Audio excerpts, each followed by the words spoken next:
Hello, everyone. I'm Chris Flynn, and I'm here with Scott Lang. And we are the Band Dads, here to bring you a podcast about something that we care very dearly about, which is music education and band.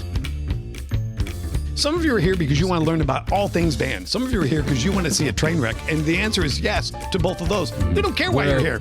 We're going to answer all the questions. We're going to say the things you're thinking. We're going to debunk all the myths. Yep. This is the Band Dads Podcast. The podcast by and for confused band parents. Is that the tagline?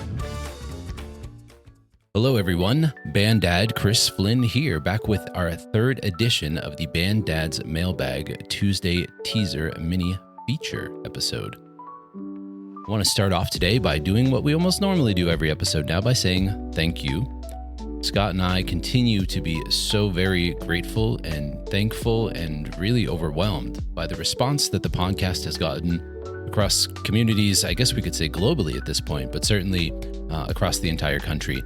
We do continue to see people sharing and spreading the word about the podcast, and we're just very, very thankful considering we're still fairly early in this journey. We do feel that we've offered a lot of really good content so far. So if you know people who still haven't had a chance to catch up and listen to the episodes, continue to share, continue to spread the word.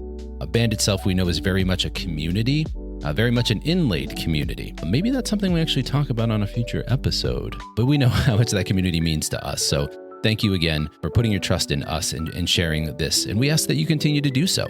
Continue to share the episodes amongst, fellow band parents, band booster members, band educators. Continue to put the word out there about the Band Dads podcast. You know it's appreciated from us. We want to hear from you guys. We want to get some more feedback from you about what you feel about what we've covered so far. If there's additional topics and conversations that you want to have that we haven't been able to tackle yet, reach out to us. Let us know all those things.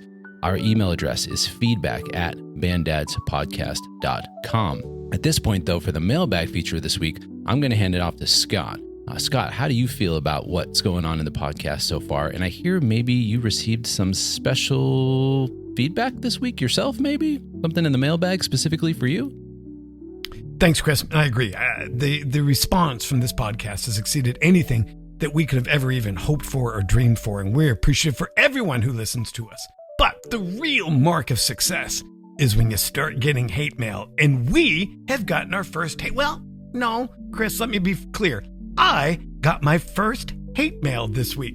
Some of you may remember I laughingly and lovingly made fun of the city of Dayton in our last podcast. And we have one listener, and yes, I checked in the data. We have one registered listener from Dayton, and we received an email from him. And he says, "Dear Scott, from one of your earliest podcast listeners and a former band dad myself who has a number of works in both the Library of Congress and the Smithsonian, I had to share some nationally significant events of innovations and contributions that came out of the city of Dayton over the past 200 years. So as my homage, my love letter, my ode to Dayton, I am going to take Fran's suggestion and I'm going to share some of the many monumental and landmark accomplishments that came out of the great city of Dayton. Many of you may not know that the original cash register was invented there in 1879, or that the birthplace of the automobile self-starter in 1911 occurred in Dayton. You may not know that the pop-top can was invented in Dayton in 1959, or that the first Frigidaire refrigerator occurred there in 1916. But I think maybe the most important and laudable accomplishment ever coming out of the city of Dayton is the invention of the parking meter in 1935.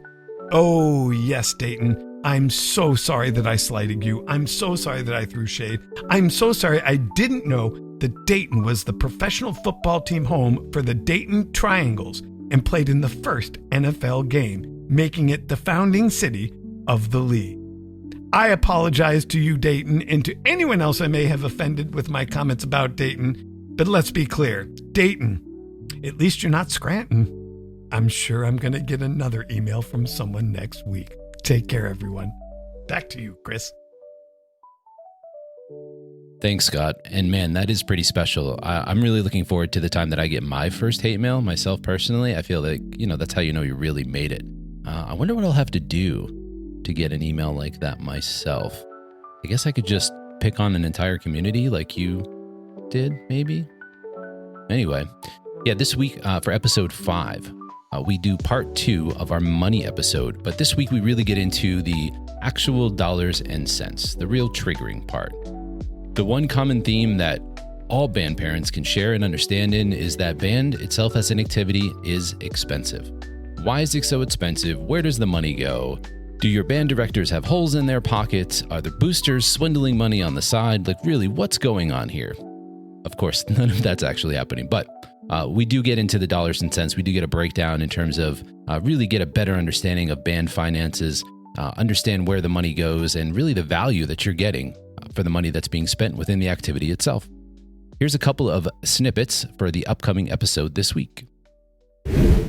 Folks, we are now in episode 5 of the Band Dads podcast, which is technically part 2 of our money episode as it relates to band. And today we're going to talk about cost, actual money that you invest in this activity, which I know is something that people want to have a discussion about.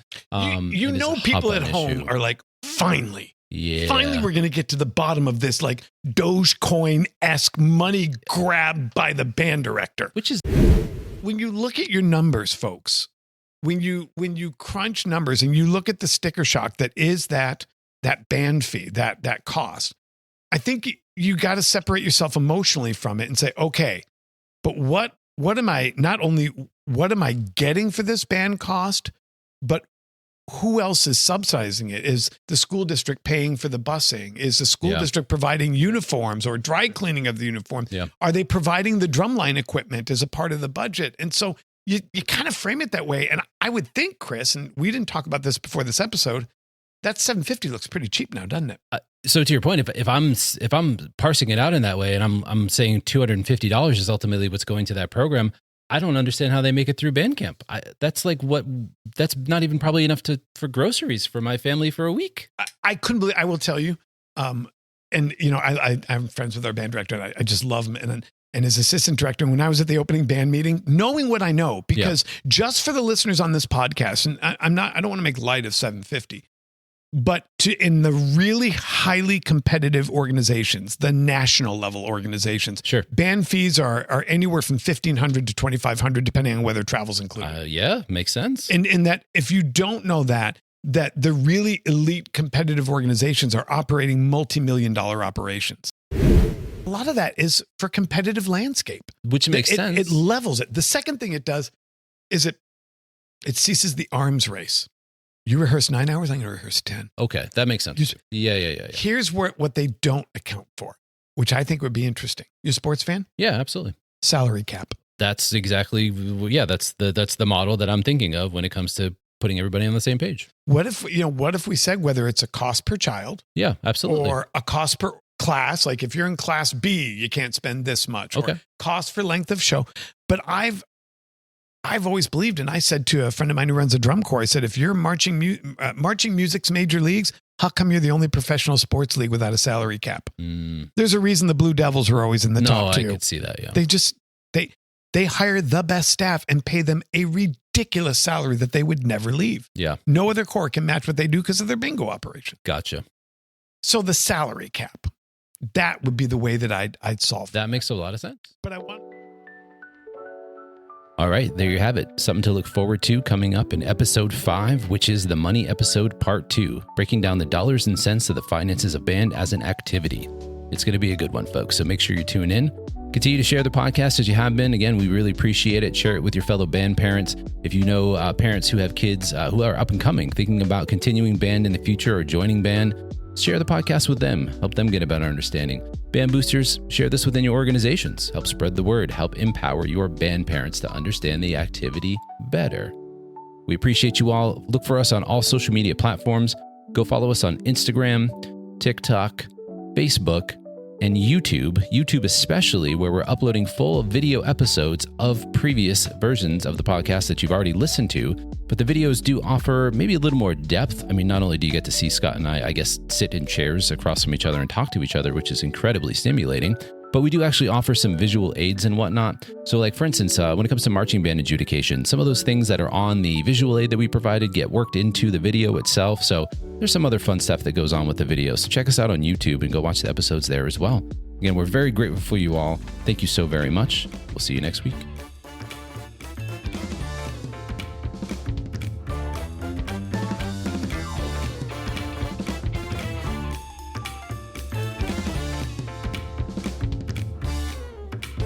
To stay up to date with the Band Dads podcast, visit our website, banddadspodcast.com.